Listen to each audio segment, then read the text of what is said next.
So good afternoon, everyone. I'm Montas Tran, community organizer from Haven, and here today we got Blanca Ramirez from the Mercy Center. So hi, Blanca, how you doing? Can you please introduce yourself? I'm doing great. It's good to be with you here. So thank you for joining us today. So we're celebrating the National Hispanic Heritage Month. So what does this mean to you this month? I didn't hear you, sorry. I'm sorry, I was just asking you, what does the Hispanic Heritage Month mean to you? Well, first of all, I had a little problem with Hispanic. You know, I'm old enough to remember when I used to be called a spick, you know, and I don't like to use Hispanic. I like to use Latino and now, you know, Latinx, you know, in terms of keeping in mind gender. So that's the first thing, you know, I like to say Latino. So even though people say Hispanic, I like to say Latino. And it goes back, you know, you have to know your history, you know, about Hispaniola and with the Spaniards and their domination over the language and everything else, why, you know, it trickled down to Hispanic. Mm-hmm. But I like the self-definition of Latino, Latina, Latinx. So yeah, that's my first reaction to, you know, Latino stuff. But, you know, if someone says to me, call me Latinx, and, you know, that's what I will call them. But me personally, I don't use the term. Right. I think, you know, you know, I like to tell people, you know, when people say, oh, yeah, de donde tú eres? You know, where are you from? And I like to say I'm part of the new Latino of this country because you know, we think of if you were from New York, you were Puerto Rican. If you're from LA, you're Chicano, Mexican American, or Mexican, you know, depending on where you're from, you know, in Miami, you know, you Cuban, Colombian, you know, there's many different Latinos, and being Latino can be very different things to people. Mm-hmm. So I like to tell people I'm part of the new Latino generation because my parents are Puerto Rican and Colombian.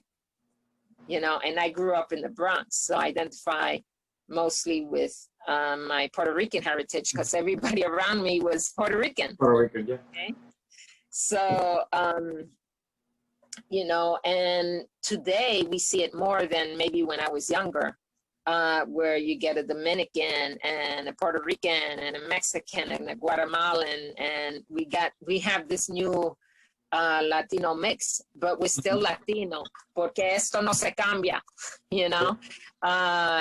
You know, we can try to get rid of our, you know, maybe forget our culture or our language, but I'm sorry, these features don't lie, you know, they will stay with us.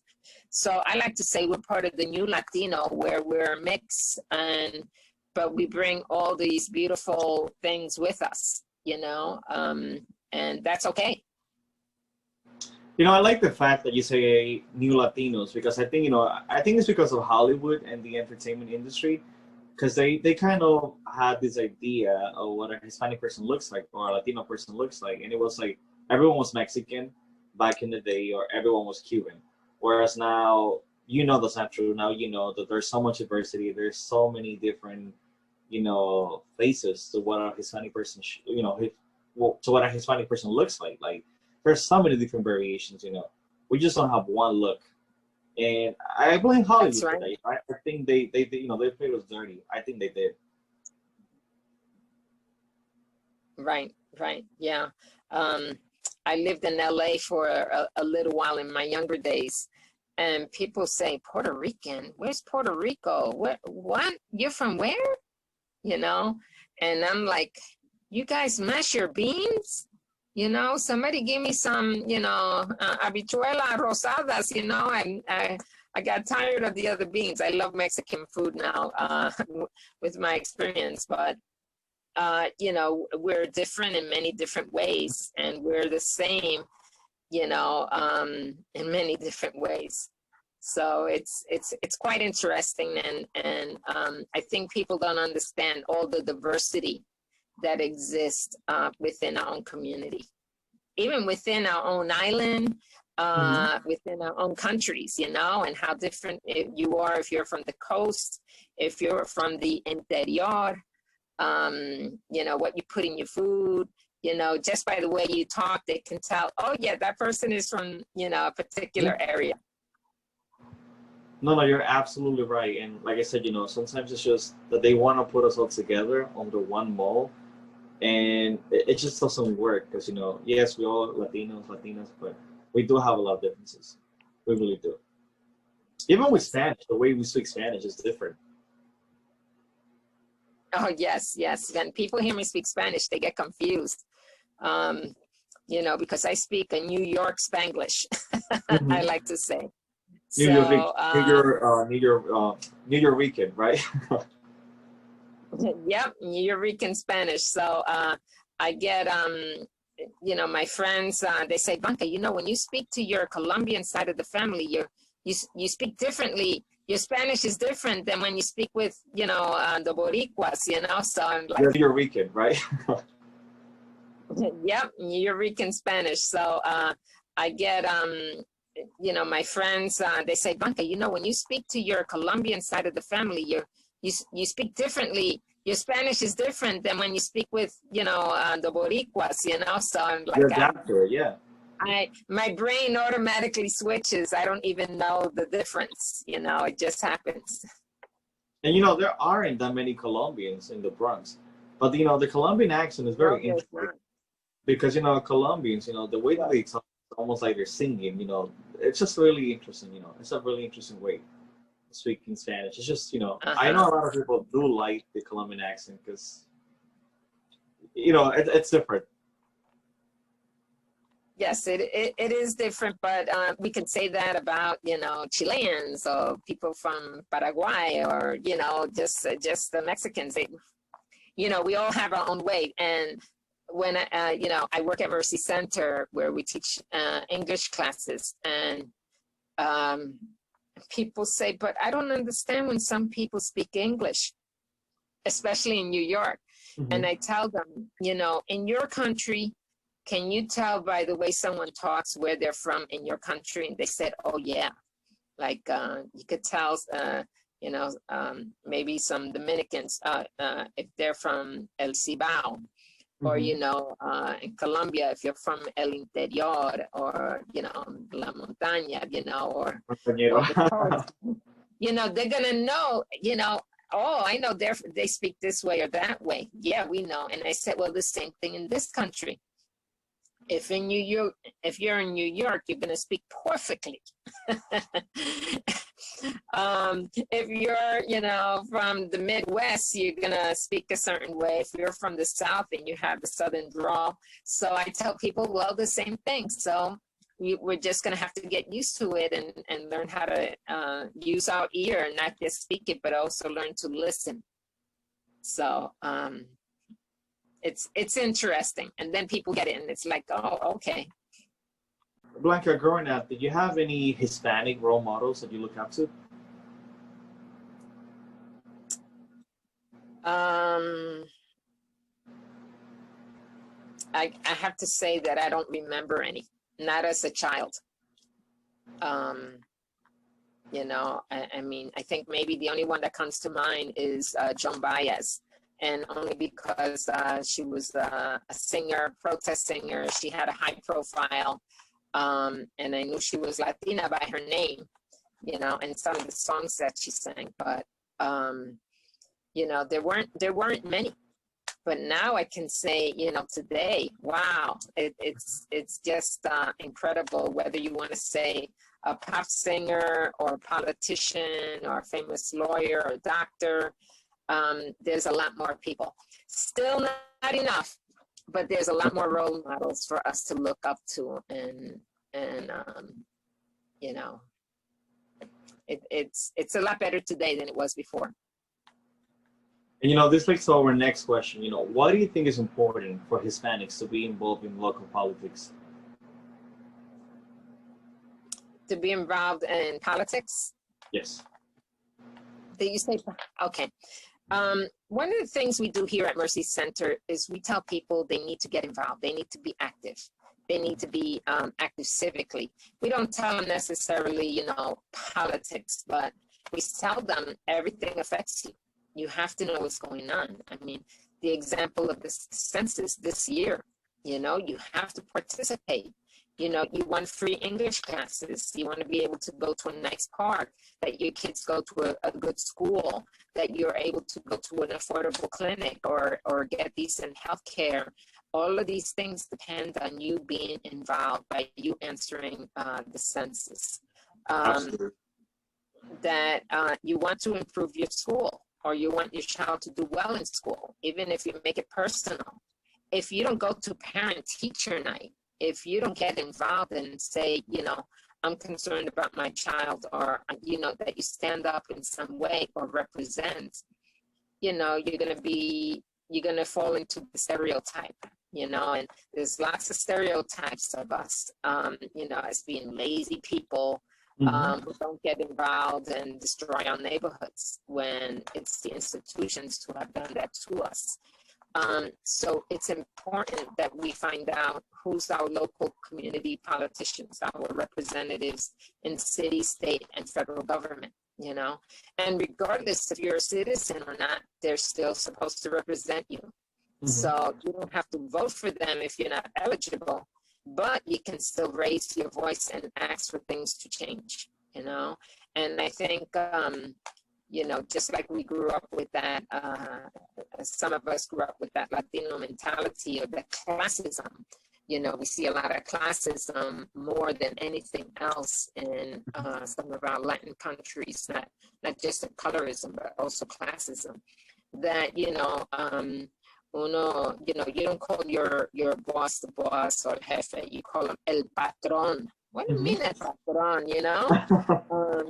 You know what, and you have, and they say that, you know, let's bow down, and it's like, no, welcome to America, that everybody's equal here, and you have rights, and you can speak up, and you know, you don't have to worry about being fired because you complain. Or, yes, so, you know, it's very important that we get involved civically to show our, you know, that we're here.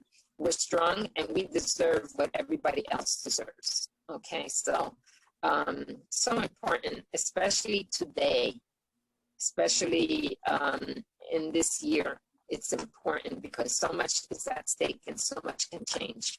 So Latinos, we're going to be a majority minority very soon. Okay, in a couple of years, they're going to be more Latinos than any other group. So we have to be able to represent well and make sure that we get counted, all right, and that we are not ignored. And the only way we do that is by getting involved in civic affairs. You made so many great points, and you're absolutely right. We have to get involved, you know, even if they do not qualify, but they have kids, you know, who will be able to vote once they turn 18. So I think, you know, if they start getting involved now and their kids are able to see it, by the time that they are eligible to vote, then, you know, the kids will most likely do it. So I think, you know, you made some very good points, you know, they should really get involved because elected officials, you know, they have to do their job. If you live in Mount Haven, if you live in your community and you have someone who represents your community, then, you know, it is your duty to let them know when they're not doing their job. And oftentimes, you know, we are people, we don't speak up, we stay quiet, you know, we fall in the background. So we have to figure it out how, you know, we can continue engaging into being more civically involved. So I think, yeah, that's a must for sure. Yes, yes. So So we have lots of work to do. we do. So now, Blanca, talking about, like, you know, our culture, because we have so many good things about, you know, our food, our music. What are some of your favorite Latino dishes? Oh boy. Oh, I have to say rice and beans. That's like it. If there's a food shortage, but there's rice and beans, I'll be happy the rest of my life. You know, that has to be my favorite, rice and beans, you know. And I'll take any type of bean. If there are beans, I'm happy. So that's like, if I have to go down to a bare minimum, And then, of course, I have to say, I like my almojábanas. That's my Colombian side coming in, you know, which is like a biscuit that's made of bread and cheese. You know, oh, there's so many things. Arepas, pasteles, you know, lechon. I'm already getting hungry just talking about it. Yeah. So food is, you know, and one of the things I've done here at Mercy Center pre-COVID was anytime we had a workshop or a gathering, I made sure we had food. It's like, if we don't have food, don't bother. Okay, so I think food is an important element in gathering us, because have you ever been to a Latino gathering where there wasn't food? If Never. there's no food, forget it. It's like insulting. Oh, yeah, aquí no hay nada. So, you know, I think that hospitality part of us, because I think food is about hospitality, that because we have that in us, food is a central driving point to bring people together. And I try to make sure there's food whenever I have a gathering. So if I call a group of people together and I don't have food, you can say, "Oh yeah, Blanca, ¿qué pasó?" Yeah, they will be like, they'll be surprised. They'll be like, "Where am I? Am I at Mercy Center?" Yes. You know what they say, you know, donde come uno come cien. So, you know, it's like, when it comes to food, you know, we don't play with that. We don't. That's a big part of our culture, you know. Se pone mataguana en la sopa. And you know, the thing about beans is like, people have, you know, this idea that it's all the same. But no, we got pink beans, we got white beans, we got black beans, and you know, they're all different, honestly. Maybe to some people who are not familiar with our culture, it's all the same, but to us it's not the same. Like, every single type of beans is different to us. That's right. And depending on where, and depending what region you're from, you know, maybe you're not eating rice, you know, and you're eating potatoes and corn, you know, as the staple. And maybe you're eating different types of things, you know. So yeah, I love that richness that we all have. Absolutely. Well, Blanca, our last question to you will be, why should we continue to celebrate National Hispanic Heritage Month? Even if we become 10th or 20th generation, okay, we have a long history as a people, okay? We have a wonderful history. And these are our roots. This is who has made us. And we should celebrate that because of our diversity in our food, since we're both food lovers, I can tell. But in all the things that we are and how we treat each other, our family values, you know, it's important that we recognize who we are and where we came from, and that's our foundation for us to move forward. Absolutely. Well, Blanca, all I want to say to you is Happy Latino Heritage Month. I didn't even say Hispanic. I went straight there and I said Latino because I understand, you know, where you're coming from, because we do have a lot of terminologies, but at the end of the day, we know who we are, and, you know, Latino or Hispanic, we know where we came from. So Happy Latino Heritage Month, Blanca. Thank you for being a part of this recording, and, you know, Happy Latino Heritage. Vaya! We really do appreciate your partnership, Blanca. Thank you so much. Thank you, Dan. It's good talking to you. All right, Blanca. Well, thank you. Have a great day, and we'll talk soon. Thank you. All right. Take care.